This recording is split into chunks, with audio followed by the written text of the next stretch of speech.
Nausicaa and Dune are very... Oh, no. I'm saying what you do is you have a internet contest. Everyone just take Dune and recut it to tell a different story and see who tells the craziest, ridiculous nonsense just using the footage from the movie. I think what you should do is take Nausicaa, right? And recut it to tell the story of Dune instead. I bet you could pull that off. You'd have to change the subtitles probably a bunch of times. Yeah, you could put whatever subtitle you want, but it's like, it's like, okay, in the first shot, we need like someone putting their hand in a box. You got to go in Nausicaa and find some equivalent of like...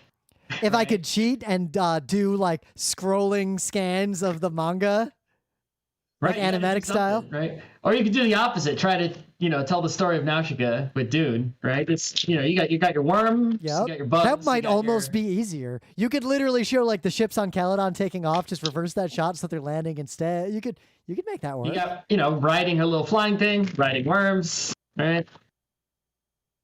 Out in the desert, out in the place where there's a bunch of, poison.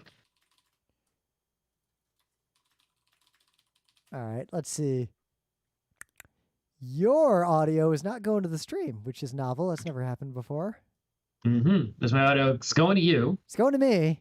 It's not going to the stream. Let's see. Oh, that's your problem. Wait, there it goes. Okay. It's not your problem. Oh, everyone's just complaining that your audio sounds bad and echoey. Let me see. Speakers are not on. You're coming. I'll just turn you down a little bit. You're just coming in a little hot, but interesting. Yeah, it's not. It sounds pretty good. I think we're good to go. I have not touched anything. Everything is looking the same over here. Yep. Everyone's saying Scott's audio sounds like he's using his laptop mic. Oh, let me check that. That could be a possibility. Yep. Were you using your webcam mic? I swear to God, Scott.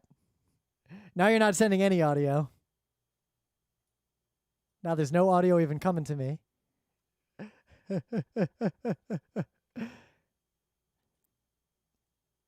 Ooh, the problem was on the Scott side. Oh, now Scott's gone.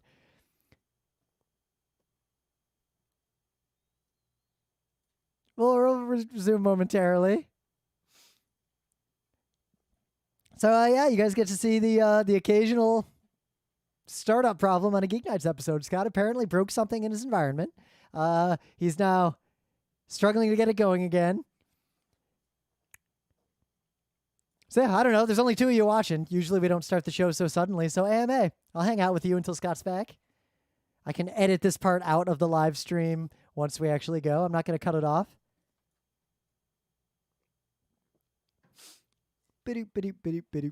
Boo.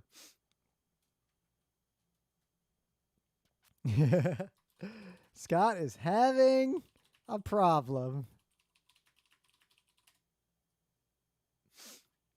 Scott is gone. So yeah, this will get cut out of the live stream when it's published. Like once it goes fully live after we're done recording, I'll just edit out this part in the beginning. But one thing I can tell you is that none of these kinds of problems ever affect the podcast, because the way we record the podcast is actually very similar to the old Fast Karate for the Gentleman process when they went remote, where while I take Scott's audio from Discord to listen. Oh, Scott's back. I hear you again. Do you hear me? Okay. Yep. Okay. Oh, look at that. You sound a million times better. Yep. I think something happened because I recently updated NVIDIA driver.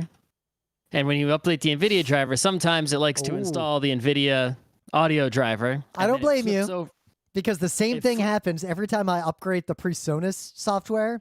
It forgets all the routing I've set up, and I have to go re-enable all that shit.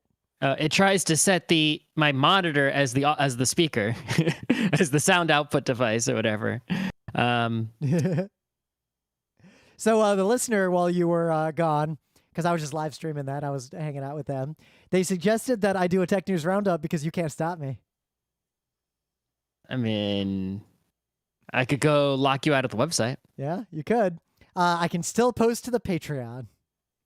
I still have an avenue to get my terrible words out. We can't do anything about that. Redundancy. Unlike the Avas, where the redundant systems never seem to work.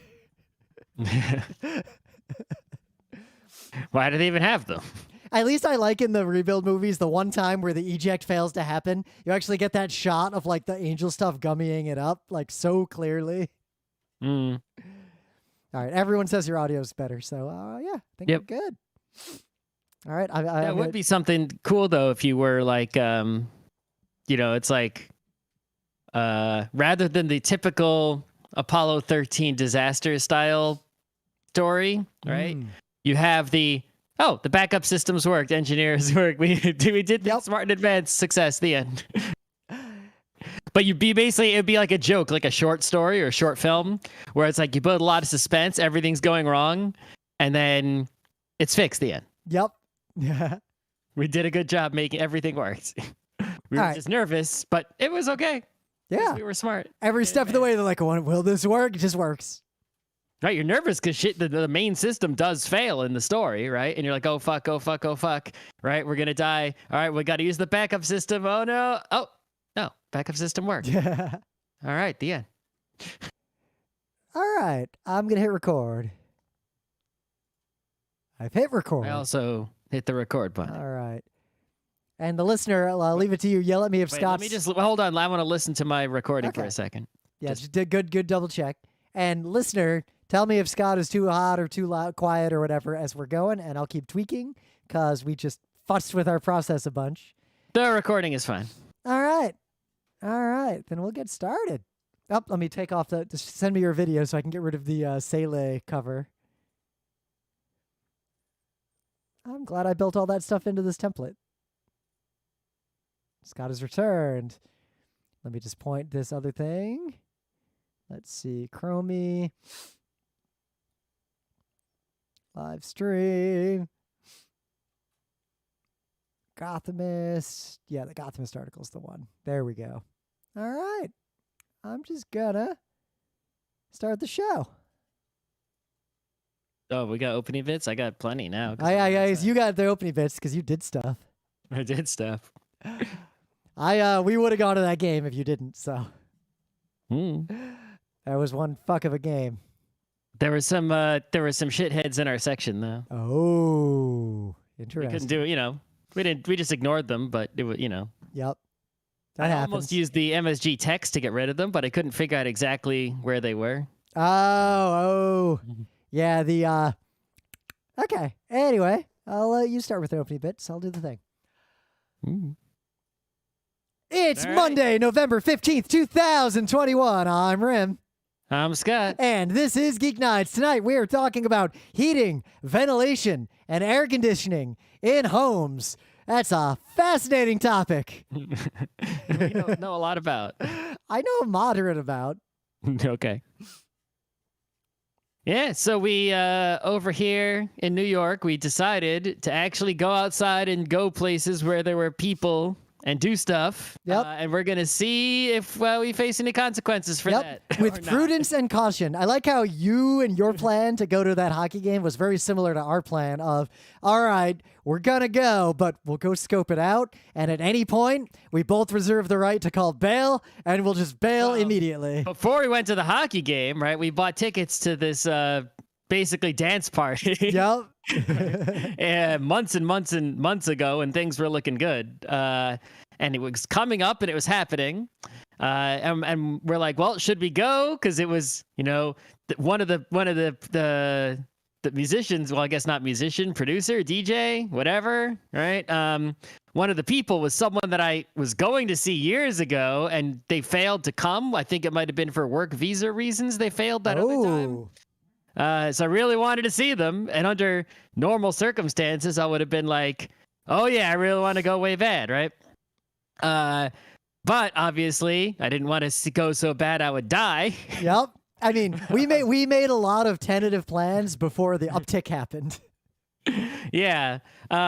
So we decided, we're like, you know what? All right, we'll go, and we can leave. No one's keeping us there, right? If we don't like the looks of things, we can go. We don't have to stay there. Yep. and it's at a venue we'd been to before, and we said, we know that venue. We could sort of stay further in the back. We don't have to go in the crowd in the front. No one's making us do that. So we went, and they were very smart at the venue. They were basically, you get in line at a concert place, right? And then at the front is security, and then tickets, and then inside, right? Well, they actually did the vaccine checks at the back of the line. So as you got in the line, which wasn't even moving yet, they were checking your ID and your vaccine thing carefully. Not bad. And then they gave a wristband that not only had a color, but had the name of the venue printed on it. So there's no way anyone was going to fake one of those, right? So I guess you would have to fake your, Excelsior pass or whatever. Yep. Which, not impossible, but I feel like that is actually a high bar for the kind of person who refuses to get the vaccine at this point. Yeah, anyway, but we went inside and we're like, should we leave? Should we stay? We just stayed the whole time because it was too good. Yep. And then we went to the hockey game yesterday, which, similar situation. And it's like, well, we similarly. Now we're gonna stay inside and see what happens. Yep. The next we only did this once the whole quarantine, and we did it like last week, but we ate indoors once when the Huntress was completely empty. Like there was no one there. Okay. But we still haven't ate at the ramen place inside, but it was the whole front of the place was completely open. Yep, right? yep. And we just happened to be at I remember, because Huntress has those giant the threshold. Huntress has those giant windows where basically if you're sitting by those windows, it's not materially different from being on the other side of those windows. Right. But yeah, here's the math on this situation, right? So in New York City, there's like over 8 million people, right? Yep. And there are about 1,000 cases a day right now in the city. So what's 1,000 out of 8 million? Well, that is 100 out of 800,000. That is 10 out of 80,000. Times 100, right? So it's 0.0125%. It's not even 1%. It's 0.0125%, right? So the capacity, right, of the concert venue was 300, about 300 or 400, right? So even if we say 400, right, that means 0.05. So less than one person there had it. Well, I guess there's also, there's a big difference between going to an event with a number of people that lasts like one night versus like going to a convention where 20,000 people shuffle in and out over the course of like multiple days. Yep. And Madison Square Garden, it's the capacity is like 20,000, right? Yep. So it's 0.0001 times 20.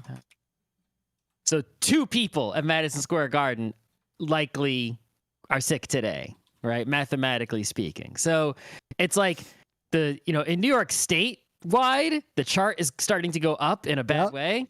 But if you look at the maps, it's mostly outside the city that's happening. Yep. In the city, it's sort of holding flat, and and these events like the ones we went to are happening. So there may be spreading going on at these events, but they're not super spreading at these events. From what I've read, right? Most of the spread in New York City is localized to a small number of neighborhoods with a bunch of conflating factors, and is primarily among the unvaccinated and children going to school. All right. But mathematically speaking, right, if you randomly distribute all those cases across all the people in New York, right, that means that of all the people who are at the hockey game last night, 2 of them are going to go tomorrow and have positive tests. Right? So I think that's okay, right? Yeah. We're vaccinated. We'll see. I mean, I'm still taking the prudent, like cautious optimism in that we're going to avoid like anything we don't care a lot about. Obviously we can defer. Like I'm not going to go to something I'm not that excited about. So we're doing a lot less. Like we're not going to travel a bunch. Also, it's like a hockey game, right? It's like, there's a lot of people there, but you're only in close contact with the people you're sitting near, right? Yep. Whereas if you go to a convention, you're walking around and, for days, right? Walking around, in different areas, in different rooms, touching stuff. Yep. Even though COVID, you don't get it from touching stuff. You can get other things from touching stuff. So yeah, it's the cautious reopening, but at least the hockey game we went to was great because we just crushed them. The one game, and the one game you went to ended up being the first shootout of the season. It was a long shootout, 7 or 8 rounds of shootout. That was a long shootout. That was a tense game to watch from home, so I can imagine what it was like in the Garden. We could hear the crowd too, the boos every time Subban came back on the ice. Yeah, people love to boo PK Subban, and it is true that by coincidence or not, he happens to be near other players when they get injured. There were two. Well, there was the thing that happened a couple weeks ago. There was a slew-footing where he slew-footed someone like straight up, and he has a history of doing that specifically. Though the video in this case from home, it didn't look like it was intentional. But he just happened to be there. Yep, he did just happen to be there. It's not a penalty to be near someone while they get hurt. It's like ice is slippery. But it was unfortunate that he had just slew-footed someone like for real recently. Yeah. Yeah, but it's like I don't hate PK Subban like other people do. Yeah, he seems cool. He's an outspoken dude as opposed, and a out there guy as opposed to one of those normal, But I guess did they show did they show a lot of replays of the injury at the Garden? We saw a replay of it because on TV they kept showing it for the whole rest of the game. They kept cutting back to it and showing it in slow mo. And okay, we only saw it immediately after it happened. We saw it a couple times and that was it. Yep. That was a good OT. But anyway, enough hockey talk. Let's get into Monday. There's a lot of stuff we got to cover. So briefly, the government in the U.S. is incapable of dealing with like the telephone network and spam calls. Like they just can't. But New York State has been moving faster than a lot of the rest of the country. What can a state do about the phone network? I don't think the state had any power over that. I thought it's an FCC deal. It's actually really complicated. So basically, our new governor, because we kicked out Cuomo, signed 2 New York State bills aimed at cracking down on robocalls, basically enabled by some things that the feds have done recently. There was that federal rule. I think it's the acronym's fun. Yeah, it's STIR and Shaken. There's a new set of federal rules that give carriers like more ability to do things that they weren't allowed to do before. Like, not to get into all the details of these laws, because you can just read them, and I'm not an expert on this by any means, but the best way to analogize it is the reason email spam was destroyed is that people who sell email can basically do whatever the fuck they want. So a company like Google could just be like, you know what? If we don't know who your email server is, we're just going to ignore emails you send to anyone on our network. What are you going to do? Sue us? Right, but telephones are different because of accessibility and, it's a utility. You can't deny phone service to somebody. Yep. Because it's not a right, but it's, So the first law that our governor has signed basically codifies and enables New York State enforcement of that federal rule. And the second legislation actually gives the New York State Public Service Commission the authority to oversee compliance with this. So they can go after companies that robocall a New Yorker, and they can go after a company that's in New York that is benefiting from robocalling. I know they could definitely go after companies in New York that are doing robocalling. That's 100% easy. But someone who robocalls into New York from elsewhere, how could, I don't know if they could do anything about that. Well, it depends. The federal actions seem to enable a lot of this. But the news here is not so much filtering phone calls at its borders, right? No, but companies in New York with these bills and with what they enable will effectively start to have a framework on when they should block things and when they shouldn't block things, instead of just leaving it entirely up to their discretion, which is kind of how the federal rules play out, because the federal rules are extremely hampered.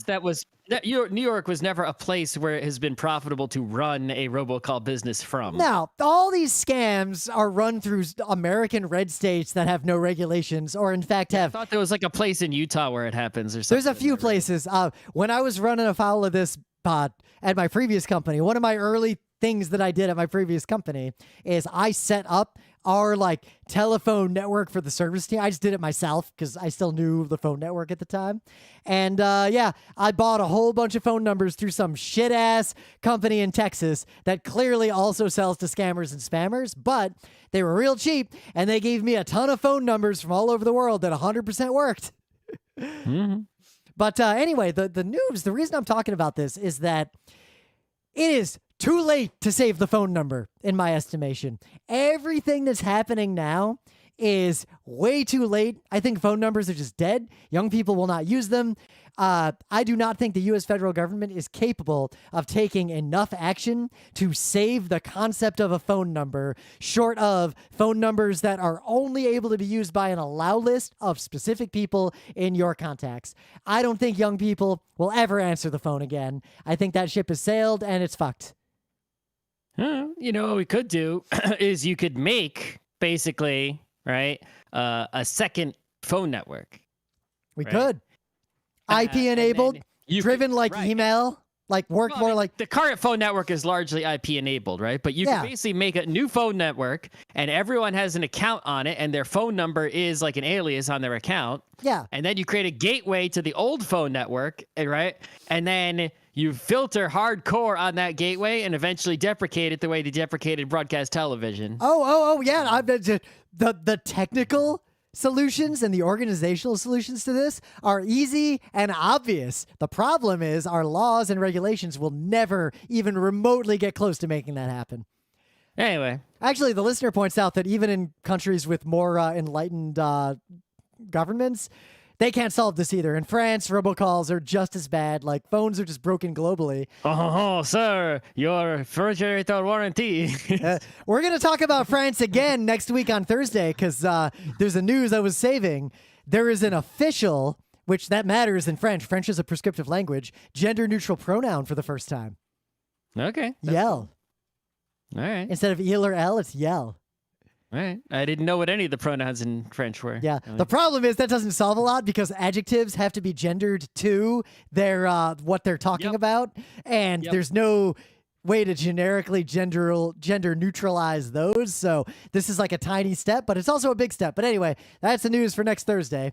But yeah, you can read about this if you want to see the details. But honestly, do what everyone is doing in the rest of the world. Block any phone number that's not in your contacts and just never look back. Just embrace it. Yeah, I mean, phones have that feature. I feel like that's all you need, right? Anyone else is either not going to leave a voicemail or, okay, a spam leaves a voicemail once in a while. It doesn't happen that often. Yeah. So, yeah, you got some news? Yeah, so Microsoft, there's a bunch of articles today on at least 2 different sites talking about this Microsoft Edge deflector thing. So basically, I tried to figure out what everyone is complaining about because they're like, oh my God, it's going to be, they're like, they seemed really, like it was a big deal that you wouldn't be able to change your default browser away from Microsoft Edge. And I'm like, I'm using the newest Windows 11 stable and I've got Firefox and I set it to default browser the same normal way you always do. Yep. And it sure as hell is my default browser. I've Edge, Edge is on there. I've used Edge intentionally a couple times, but it has never once opened without me pressing and typing in Edge and pressing enter and wanting to open it. I've never typed Edge. I've never typed Edge. I have typed ED, and that's good enough. Yeah. Right. But I usually use that when I want to use like not private browsing, but that not Firefox and that Edge is there. Right? So it's rare, but it happens. But regardless, I've never used any Edge deflector anything. So I'm like, what the hell are these people complaining about? Right? Yeah. What my reaction was search results from the start menu. When did that? Right. So it turns out that the only place that this is an issue that I could find in Windows 11 is if you open the start menu and type in a web search, and click web so that you're searching the web instead of searching your start menu. And you click it, what it'll do is it'll embed Bing results in your start menu. And if you click on those, well, that's actually clearly that little embedded Bing results in the start menu is the Edge browser embedded in the start menu. Yep. And then you click on those. Obviously, it's going to open Edge because you just clicked on a link that was already in Edge. It's an embedded Edge. So, yeah, if I click a Firefox link, even if it's not my default browser, it would still open in Firefox. If I click on a Chrome link, even if Chrome's not my default browser, it opens in Chrome. Yep. So you click an Edge link, even though it's not, Edge isn't your default browser, it's going to open an Edge. So I don't see what the issue is there. And also, who the hell searches the web from their start menu? That's the underlying, like, the fact that edge deflect exists and all this whole discourse. It took us both a minute to realize the fundamental problem. What the fuck if you're searching for a word, think of any word you might ever want to search for on Earth. Why would you want to see results from your local environment and from the internet at the same time? Right. I think if I type GeekNights into that thing, it's because I'm looking for like things called GeekNights on my own fucking computer. Yeah, I wish I could just remove web search from the start menu. Why is it even there? If I'm typing something in the start menu, it's because I'm looking for an application to open. I'm not looking for where search is. I'm not looking for a website. I'm looking for an application I'm going to run. I do look for folders that way, but there aren't that many folders I know the name of. Open Explorer or a terminal to do that. Anyway. Well, a handful of folders, like the GeekNights folder is pinned there and just shows up. But anyway. There was a suggestion there seemed to be some way that like Microsoft has some method to where Windows can force Edge to open rather than your default browser in certain instances. So I think this might be like, maybe you're doing some special installation of something. I don't know, but I've never seen it happen. But apparently they were saying it can happen, that in some cases, Microsoft can make Edge open instead of your default browser when clicking on something besides just the start menu case. And I don't see what the fucking problem is. This is not a problem. Who gives a shit? Yep.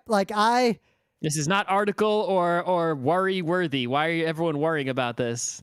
Yeah, well, I'm trying to imagine the kind of person who wants to hit their start menu in their operating system and do a web search from there, specifically commingled with a search of their own computer.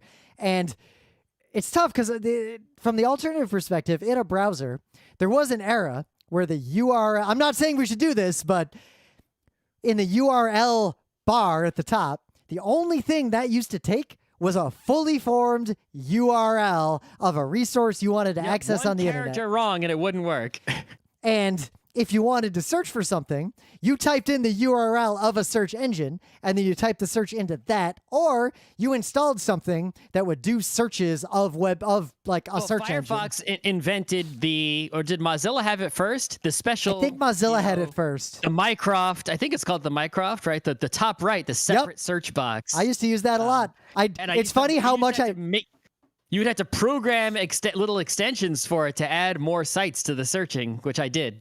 Yep, but it's funny how often I forget about those kinds of things that someone reminds me they existed. Like, it's easy to forget what Windows 3.1 or like Windows 95 or early Firefox actually was like until you look at it and you remember all this weird shit that just doesn't make sense to a modern eye.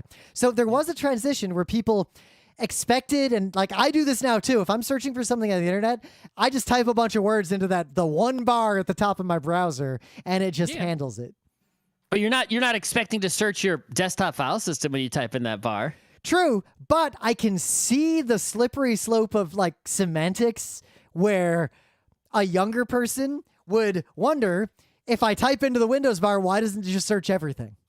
I could see why. If you think about it, like on iOS, or I assume Android, but on iOS definitely, you do a little nudge downwards, you get that search box, you type in searches up there, and it searches like, the web and does like a Siri thing. It does like all these searches all at once and gives you one collective of results. But it's like whenever I do that, I'm always searching the name of an application that I know I already have installed. Yeah. I'm never using that search for anything else ever. I don't know if Android had that or not, because what I had is I put the Google widget for a Google search at the top of my phone. And you can do that on iOS if you really want to also. But that's the only thing I ever used. I never searched for the name of an app. If I want to search the web on my phone, I open up the browser first and then I type in the search in that box. I don't search the web just like with the iOS global search.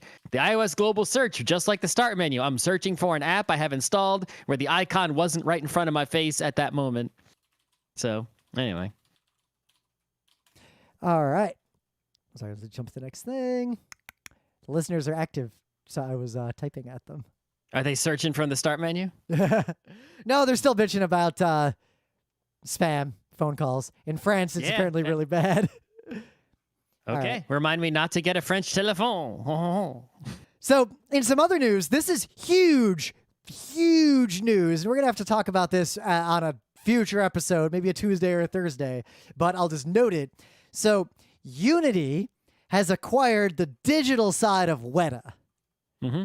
So Weta was basically like the big 3D, production house that, Peter Jackson, Lord of the Rings, right? They made all that stuff.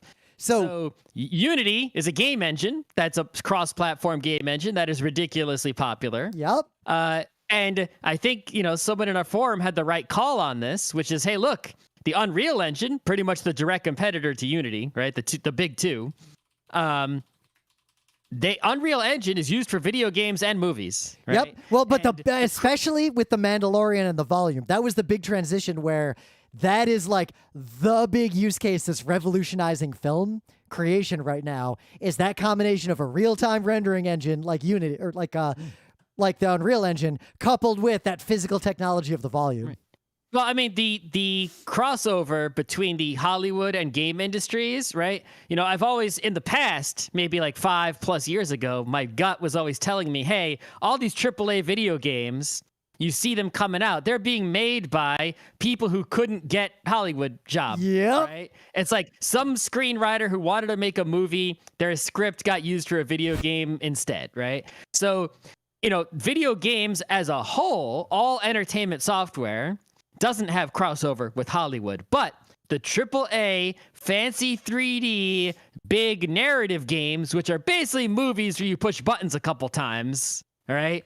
Those and Hollywood have major crossover that's only getting stronger. I explain to capital markets people constantly. They don't understand. They think of games as a software company. Game companies are usually structured a lot more like movie studios and how they put together a project. If you're building your video game with an engine, like you're using Unreal Engine, you're buying most of the software, right? It's like, you have to code stuff for sure, right? Yep. But it's not like you're id where you're like, Doom, where you're a software company, you have to make a game engine. It's like you have the game engine, most of the coding that you're doing is specific to your content and not general software stuff, right? So there is plenty of programming involved, but it is not, it's like this programming involved in making a movie too.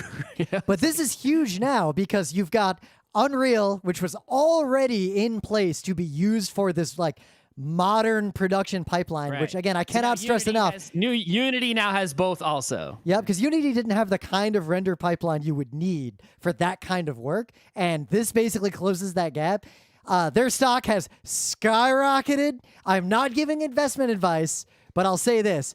When the announcement happened, I thought, oh shit, I should buy their stock. I looked, the stock had already skyrocketed. Oh, too late. You need an insider trading to get in. So I decided, well, I'm not gonna jump on a high flying train because I am personally. It went up more, didn't it? It kept going every fucking day. It's going up.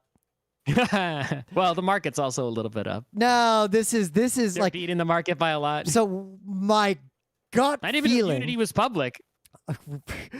I think I talked about that as news on Geek Nights. Okay. Anyway, my gut feeling is that what happened there is that this was announced. So the like Wall Street thought, oh, Unity's important now. I've heard of Weta, and the stock went up. But then day by day, people who actually understand the ramifications of this have explained it to people, and it just keeps going up as a result.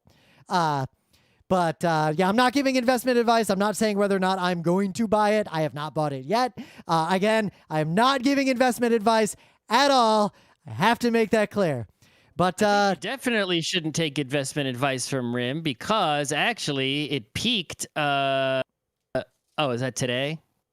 It's gone down since it started going down today. Oh yeah, a tiny bit. It is you. All I'm saying is you could have bought it on the second or third day and still made a lot of money. If you bought it like on the 10th, 5 days ago, right? You would be up like what's 160 versus like 200, right? Yeah. 40, I guess I'll put it this points. way. The thing to know about capital markets and stock price is that by the time you, without access to special information, know about something to make a decision and you look at the price of a stock, that stock price was determined by all of that knowledge and the knowledge you don't have already. What they say is everything you think you know is already priced in to that value. That's right. That is correct. And if it's not a real stock, like it's some fake cryptocurrency bullshit, that price is just fictitious anyway. But I digress. Don't buy NFTs. They're a scam. Yep. All right. But anyway, things of the day. This is a fascinating Twitter thread. It's just really fun. Emily Valesco was at some sort of thrift store, and one of the Twitter threads, she's showing pictures of all this really old, like, busted technology that's just for sale there, like a credit card machine from the 90s, like all sorts of weird nonsense. But one of the things that was there was a fish finder. One of those like sonar-driven fish finding devices. Like those are real. Those aren't woo. Like they're just radar or sonar in this case. Like sometimes both. Like they work. If you're doing deep sea fishing where you can't see the fish and it's like, you might just be sitting there. If you act, if a lot of people go fishing, they don't actually want to catch fish. They just want to sit on a boat, right? But if you want to catch fish, if you're an actual fisherman, it's your job. It's like you need to know, like, are there fish in this area at least, right? So you use a fish finder. So that one of these things was there, a fancy one, but Emily bought it because it looked like it had a full-on CRT in it. It was like a really expensive, fancy one, just really old. It in fact had one of those hyper high quality orange phosphor CRTs. So orange only. Yeah, orange only. My first laptop, the first laptop I ever used that I like directly controlled that was given to me by work was given to me by IBM. It was a 386 with an orange phosphor display. Yeah. It was ancient. There's a lot of terminals that are like, green, but the orange ones always had better contrast. I didn't better know contrast. They were just because they were more expensive to make. Way more expensive to make. Orange phosphor was like the good shit. So this thread outlines this person going through effort to figure out how to send signals to it and try to just like render shit on it and like draw stuff on the screen that was designed to. You don't want to use it as a fish finder. A screen's a screen. Yeah. And it is just a really fun thread of how she got this thing to work and the kinds of chips and tools and like the saving grace, like the way she was able to make all this work is that old technology, like we talked about on a recent Geek Nights, is very well documented. And the documentation was extremely specific. That documentation plus an oscilloscope is all you need to drive this crazy proprietary display. Knowledge. Yep. Knowledge, skill, but knowing how to not get killed by touching the CRT. Yeah, but assuming you have all that, the documentation was enough. Without that documentation, this would have been nothing. A very difficult project, if it ever even would have been possible. Yep. All right, so I posted about this in the forum, but why not? I'll use this thing of the day also because I'm low on things of the day. Yeah. So Adele, the singer, the famous one. Right? For a second, I thought you were like, Adele, I thought you were going to say computer, and then you paused, and my brain said, Adele, the singer. Yeah, recalibrating. The singer. She's got a new album. It's a big deal. She's all over right now, right? Selling all kinds of records, making all kinds of money. And she's way popular in South Korea, where the K-pop is, even though she's not Korean at all. And they posted a promotional image that just said, all it said on it was Adele. It had a picture of her, and it said MBC, not NBC, MBC, like Moo. That's one of like the big TV stations, broadcasting companies in Korea. So from that image, clearly she was going to do some sort of television thing in Korea. But the rumor spread that she was going to appear on Show Music Core, one of the, K-pop music shows. Now, I've been watching K-pop music shows for like almost 10 years, and never have I seen a worldwide famous act appear on any of those shows ever. Not even one time, right? Never. That's like impossible, right? You would never see like fucking Drake on there. No matter how big their song was in Korea, they might appear in like on Korean TV doing an interview or something, but never on them actually performing on a music show. Can't happen. Occasionally they'll have like at the end of year special festival, they'll have like one person they'll pay to come. And there was a drama one time where they were going to have Wiz Khalifa come and it fell apart. It's like, so they can't even pull it off when they pay for it sometimes. So if that rumor was true, that was going to be just unbelievable news, like the biggest deal ever, right? Turns out it was a rumor. It's not true. But because of that rumor, you start asking some questions. And it's like, well, I've never seen anyone that famous on those music shows, but did it happen and I missed it? And you know, what is it? Maybe if it did happen, when did it happen? It's possible. Who was it?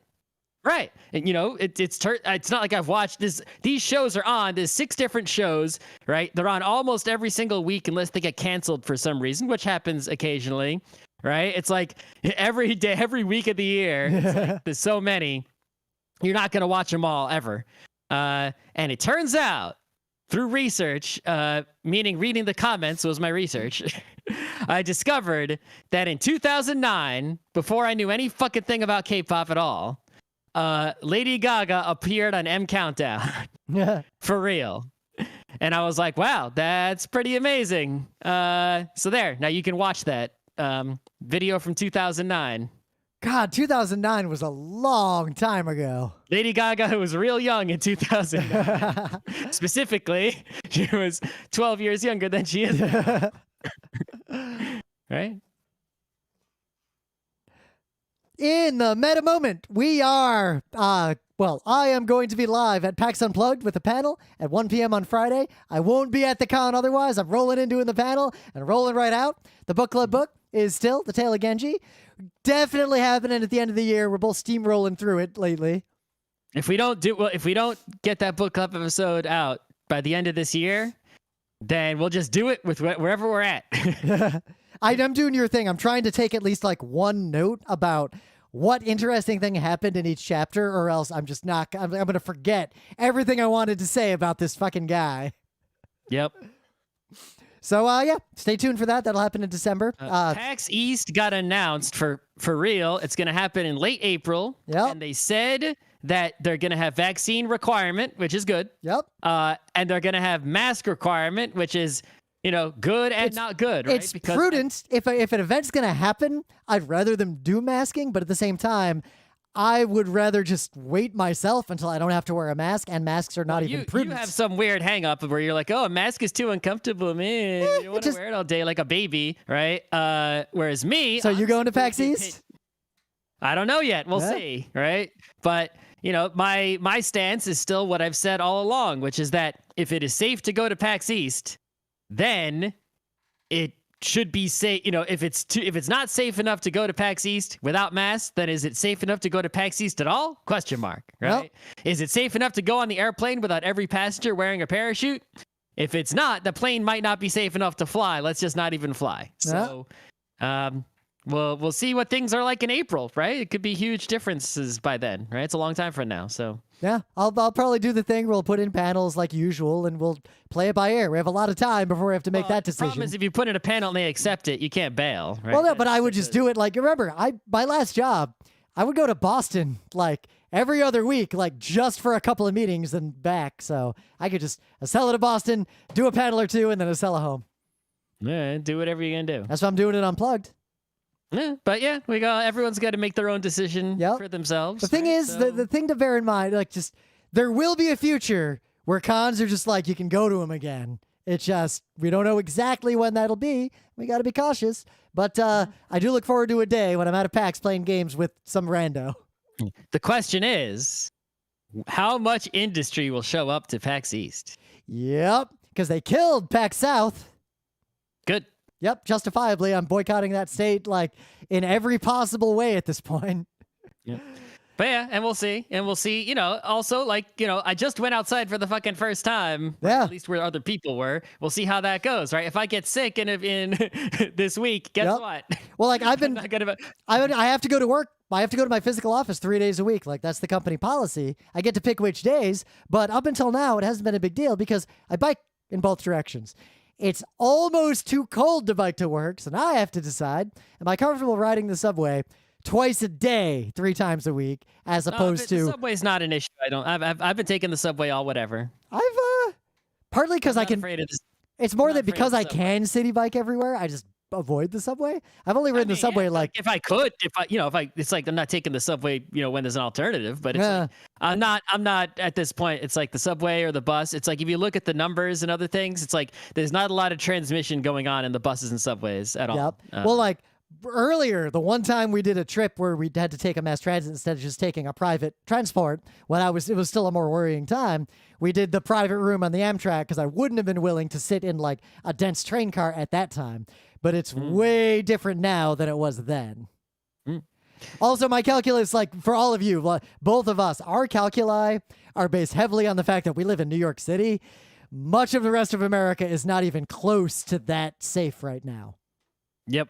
Like, if I lived in most other places, I would be way more locked down than I am. Yeah, some countries and places, think doing worse, better. Germany's getting pretty bad lately. Report. Yeah. Yeah. So, all right, let's get into it. HVAC. We're not going to talk about computer heating and cooling. We've done that before. We're not talking about server rooms. We did that on Monday. He means heating and cooling your computer, not computers controlling the heating and cooling. Yes. And we did a whole show in 2013 on cooling and like server rooms and data centers.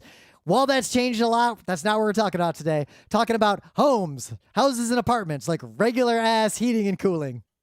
Well, I don't know too much about the subject, but I do know how to discuss it in an entertaining fashion. And that is to talk about the original HVAC, which was sit around a fire. Yep. There was no ACK, actually. It was just the H. There actually, I guess original, you're talking 40-ish. I guess the line we have to make is we're talking 40,000 years ago, maybe up to 80,000, depending. Is the difference between just putting on some fur and making some fire is that you're changing the environment instead of putting something or doing something to change yourself. We're about changing the environment here in this episode. Exactly. Right. So like going into a cave to cool down could be considered the original air conditioning, but you didn't make that cave cold. But right. There are very early civilizations that did things like have a cave or a building that was constructed in such a way to have constant airflow in through low places and out through high places that would do the V part of HVAC and often would also do half of what air conditioning does. Mm-hmm.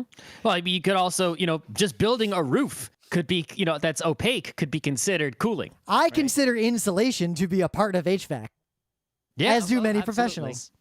Yep. But we're talking about modern times to start instead of getting into a history lesson because I don't know what comes next. As far as I'm concerned, it went from, sit around a fire. Like, even though I think about medieval times, like what's the heating and cooling medieval Scott, time? You want to go down a rabbit hole. The technology of sitting around a fire advanced way more times than you realize. So here's one example. It's still sitting around a fire. No. So the big problem with fire, like a fireplace, especially an old fireplace, or what people in the industry would call a naive fireplace, is that they don't actually radiate that much heat into your environment.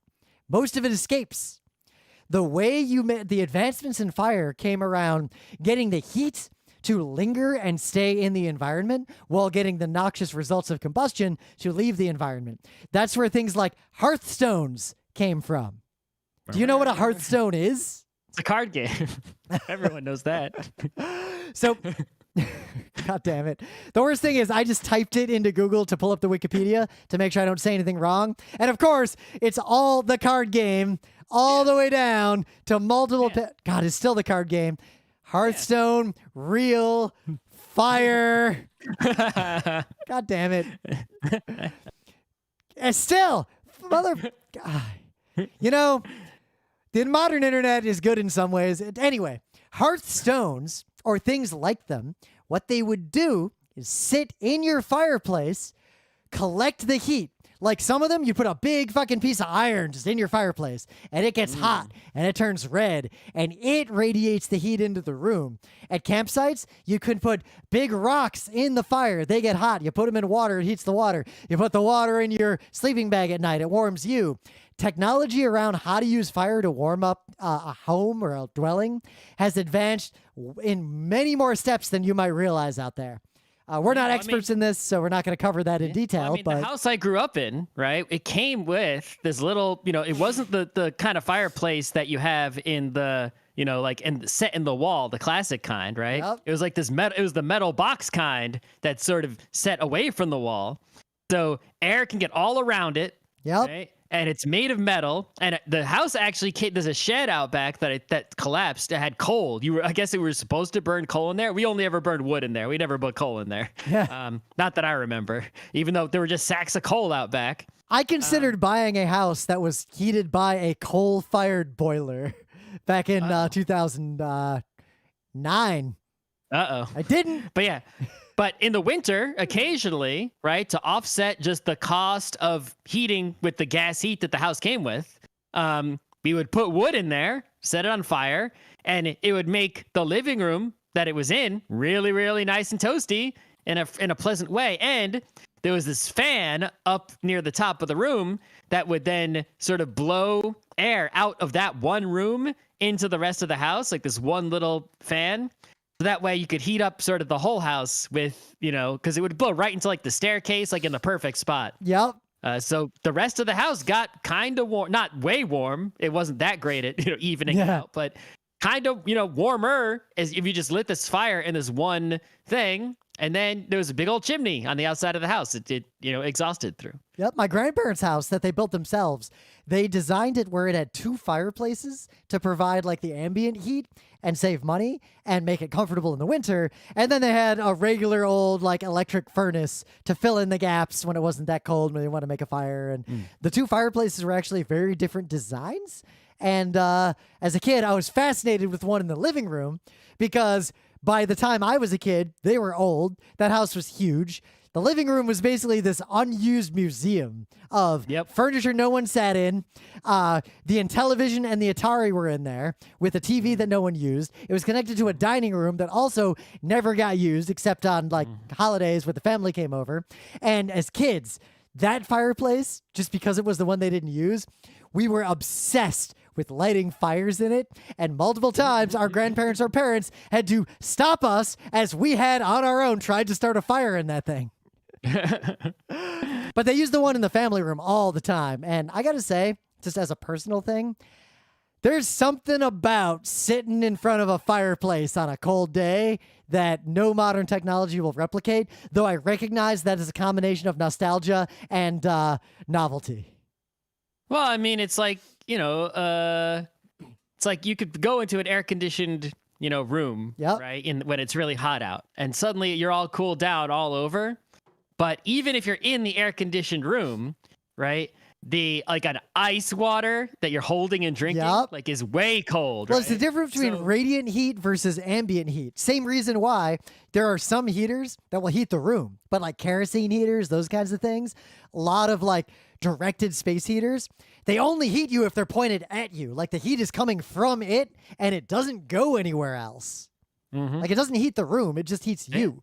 Right. So a fireplace is like, it's not it can heat the whole room, but it's a lot more like the ice water where it's like, it's real hot. It's a fire, right? And you can get really close to it and it's like, right?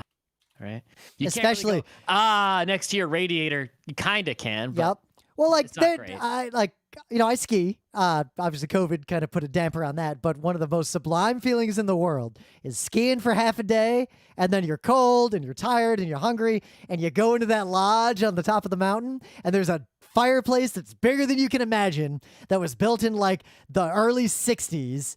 And there's a gigantic fire, and you sit next to it, you take your boots off, you put your feet up on that stone, and you just hang out there for an hour. Yeah, as long as you don't have to breathe in any smoke, fire is pretty nice. Fireplaces require maintenance and effort, and there's a reason why almost every fireplace in a modern home is fake, or they're not like a real fireplace from olden times. They usually are just gas-powered. The logs are usually fake. They're usually separated like much more cleanly from the environment. Yep. And I don't. The fire department's much happier for it. Yep, because a lot of people who buy a house that's old, my dad was a fireman. My grandpa was a fireman. My great-grandpa was a fireman. I know a lot about fire safety. Fireplaces are not dangerous if they are properly maintained. Used properly. Most people who buy houses that have a real fireplace don't know things like you got to hire a chimney sweep. That's still a thing. Chimney sweeps are still a thing, and without them, you will die. Things will build up in your fireplace that will kill your whole family. Also, even if you have a fireplace and you haven't used it in like forever, and you if you decide, oh, I want to use it now, you got to get the chimney sweep first, even if you think it's empty up there. Or you have to know about fireplaces. You have to know how to check a flue. You have to know what all those dampers do. What is a damper? When do you turn it? Why do you turn it? And also, how do you structure the fire? Nobody knows how to make a goddamn fire in a fireplace anymore. You have to line the wood up the right way or it doesn't work that well. Or it's dangerous. Yep. So many too much wood, not enough wood. Oh, I was at a place, this was like a decade ago, but I was at a house and they had a fireplace.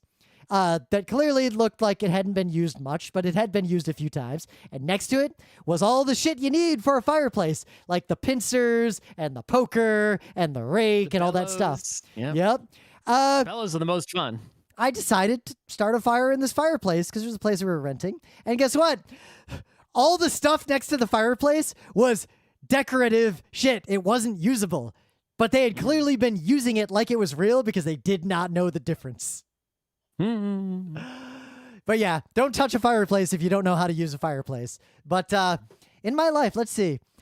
In terms of heat, every house, every place I've ever lived until I moved to New York State had an electric furnace and forced air heating with vents, a cold air return, and a hot air send, filling the entire house and just a furnace in the basement. Anywhere with electric heating? I know. Have I actually had electric heating ever? Electric heating is increasing. Like in New York, they're like, buildings aren't going to have gas heat when they build new ones. Well, that's good for the environment, but I don't know if I've lived with electric heating. I've heard that it's simply expensive, which makes sense, right? I never saw a radiator that was actually used until I moved to New York. Yeah, I mean... That's not a thing in most of the Midwest. You have a central furnace with forced air heating and vents and filters and shit. Yeah, the places that I lived had either, had boilers of some kind in the basement that were, heating up water. In fact, I'll admit, until I came to RIT, literally, until we moved into Colony, I kind of thought that the radiator with the spitting and all that stuff was an old-timey thing that literally did not exist anymore. Yeah, well, that's, I lived in the place that was around long. Then I moved to RIT, and that radiant, shitty heating along our baseboards was there, and that was the thing. Yeah, we had either baseboards or actual radiators, right, that were hooked up to some boiler in the basement that was boiling water, right? We're heating it up a whole lot and piping it around the house. And then, the piping goes through some sort of radiator of some shape, right? And then it warms up the air near it, with lots of surface area. And then the hot air circulates around. Older houses were like that for a lot of reasons that made a lot of sense and can still make a lot of sense. Because there are big pros and cons of circulating a liquid and having radiators versus centralized forced air versus hybrid window units like we have in most modern New York City apartments. No one system is better or worse. They all have big pros and cons. Like what you described, while there's a lot of benefits to that kind of system, that doesn't cover the V part of HVAC. It'll heat up your house, but it doesn't exchange the air in your house. Nope, not at all. And a problem that a lot of people run into is old houses that get retrofitted or have additions added to them tend to have poor air circulation because they rely on that kind of heating and cooling, but they don't have like a cheap house in the Midwest in the 50s and 60s would have a system that heated, but that same system circulated the air in the entire house constantly. But the cons of that kind of system, you're cooking in the kitchen, guess what gets pulled into the cold air return and the whole house smells like what you're cooking? Or dust and mold. That could be a positive. It could be a positive. It was often a negative. Garbage and dust and dirt builds up in those vents. And if you're imagining how they clean those kinds of vents, what you're imagining is wrong. It's so much worse than what you're imagining. It sucks shit. Especially in a house built in the 70s. You put a vibrator in there, like an industrial one, and you shake it all out, and you ruin your house, and there's dust in the air for months. Why even clean it then? Why indeed? If it's worse. Why indeed? We probably should not have bothered cleaning it. My mom thought it was a good idea to clean it because of allergies and stuff, but honestly, leaving that shit in there would have been better for our collective allergies than trying to clean that thing. Maybe there's a robot that can clean it now. Maybe. Some systems will have centralized filtration, which is a cool thing, or centralized humidification or dehumidification. But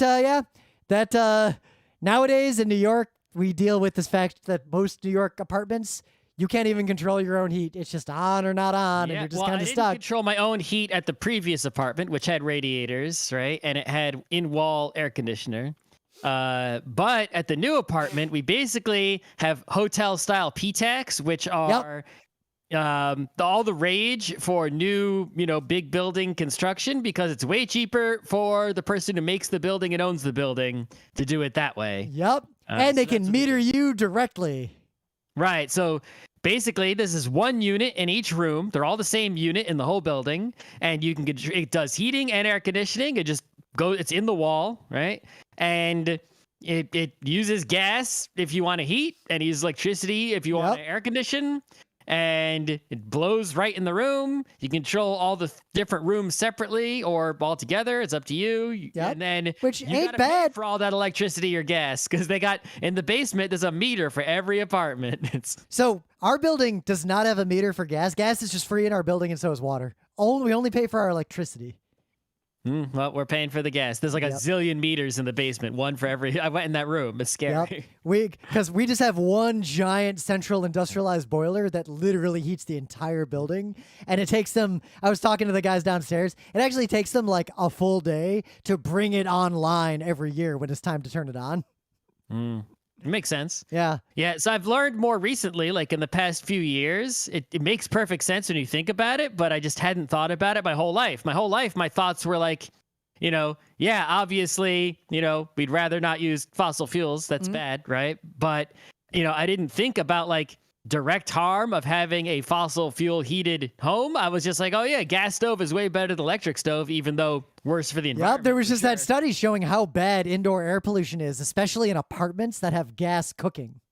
Yep, well, that's like us, right? So it's like, if you have a gas stove and even with proper exhaust, a lot of places just don't have the proper exhaust. Yep. They don't have a hood that's actually blowing out to the outside. We don't, but it's actually not that much of a problem, because the way our building is designed is those PTEC units, there's one in each of the 3 main zones of our apartment, and they are also ventilation systems that are designed to pull fresh air in to each room to replace the air some number of times per day, and the apartments are all positive pressure, and the interior hallways are all negative pressure. So there's a constant flow of fresh air into the apartments, into the hallways, and then out of the building. Yeah, but basically, there was this idea that, you burn, wood. Obviously, there's all this smoke everywhere. You don't want to sit downwind of a campfire, right? No. You burn coal. Obviously, you can't even fucking. Oh, that's a big problem in the Midwest. All these people decided to save money on electricity in places that have either electric powered furnaces but are cold, or places that don't have like municipal gas where you have to buy propane or something, or even worse, fuel oil, which is a nightmare. I had a coworker who had his basement flooded with that stuff, an entire tanker's worth once. The house was a write-off. They had to leave. They just had to move out of their home permanently. Yeah, it was a hazmat site. Yep. But the point is that natural gas, which is what's being piped to most houses for your stove and stuff, when you burn it, you don't smell. There's no smoke. You don't smell burning. It feels like, I guess it's all being burned up, right? It's like it's not, poisoning me. It's like, no, it's horribly poisoning you. Kids who live in houses with, gas being burned are like way more likely to have asthma and shit by a large factor, right? It's really not good for you. You're burning fossil fuels in your home and then breathing them. So on that, way bad. In the suburbs in America, everything I just described before, a lot of people got it into their heads to get wood stoves or wood furnaces to supplement their heating, so they could use like a renewable resource and run it when it's really cold, so they don't have to use as much of the rest of their heating system. Like the electric system is very expensive. The problem is most of these wood stoves or wood furnaces or wood, like all that kind of technology, they're super polluting to the local air quality in their neighborhoods because they're often poorly regulated. And while there are extremely efficient, very low pollution wood pellet like furnaces, that is not what most people deploy. That is not what most people use. Nope. They got some cheapo one. Yep. Probably set up incorrectly. So let's talk about air Probably with a conditioning. chimney that's not clean. Yep, before we run out of Air time. conditioning. So I mean, when I was, our house was not the newest house that I grew up in. Oh, the house I grew up in was not- built in like the 20s. Yeah, so like people I knew, their houses weren't that new either. So I didn't really I knew like central air was on the new houses like in the 90s, but it wasn't until like the mid-late 90s I started seeing. See, we and understanding moved. what it was. We moved a lot. Like every 4 or 5 years, we just moved to a different house. So by the time I hit middle school, we moved into a house that had central air, and I never lived in a house that didn't have central air until, again, RIT, colony, dorms, etc. I don't think I've ever lived, like I've been to plenty of houses with central air. I don't think I've lived as my main house ever with central air. But even more, in my entire life. I never lived anywhere that didn't have air conditioning until the dorms at RIT. Even in those houses before the central air, the one house we lived in Detroit had a giant hole in the wall. Like, it wasn't a window air conditioning unit. There was just this giant fucking hole in the wall that had a gigantic air conditioner, like, installed in it as part of the house. And that air conditioning the entire downstairs. And then there was a window unit in our bedroom, and our parents had another one of these, like, giant wall units in their bedroom. We did not have the house did not have any air conditioning built into it whatsoever. So we bought window units, but we only had one to start with, and eventually we got a couple more. Yep. Right. But that was that's all we had. It was like, just a few window units. In college, we were mostly there in the winter. It's Rochester. We didn't need that much air conditioning. Though that summer we lived there, I remember it was hot enough to work. Scott, we talked at length about how we could jury rig some sort of cooling in that apartment. I don't remember. You don't remember the dry ice conversation? No, not at all. We talked a lot about how it was too fucking hot and we would do anything to have air conditioning. But we didn't have any money. And the way RIT worked was we could have bought. We had weird windows. We couldn't put the normal ones in. We could have bought one and put it in. The problem. Windows, they didn't go in. No, they would have gone in just fine. You get the one like what Alex had. I thought, that weird. No, I wasn't buying one of those. Yeah, the problem was even if we bought one, the way RIT worked is we would have had to register that we had an air conditioner, and our rent would have gone up by like $100 a month, which we couldn't afford. At least I couldn't afford. So anyway, the point is that I've been mostly living with window units, and then or a place where there was effectively a window unit that just happened to be in a hole in the wall that wasn't the window. Well, like now our PTEC units are just also air conditioners, so. Yeah, it's just, which is effectively a window unit. It just has its own special hole in the wall for itself that's not the window. Yep. Right. I think the thing to realize about air conditioning is that it is weird that Americans in particular have historically treated heating as a necessity and air conditioning is just a luxury, because that flattens the fact that there are a lot of places, even in America, where cooling an environment is just as important to human health as heating it.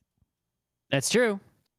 And but also I think it's just, this climate change, right? Is a lot of America wasn't hot. Yeah. Right. At least, for that much of I mean, like, year. I grew up in a place that was weird. Michigan is very hot in the summer and very humid in the summer, but also very cold in the winter.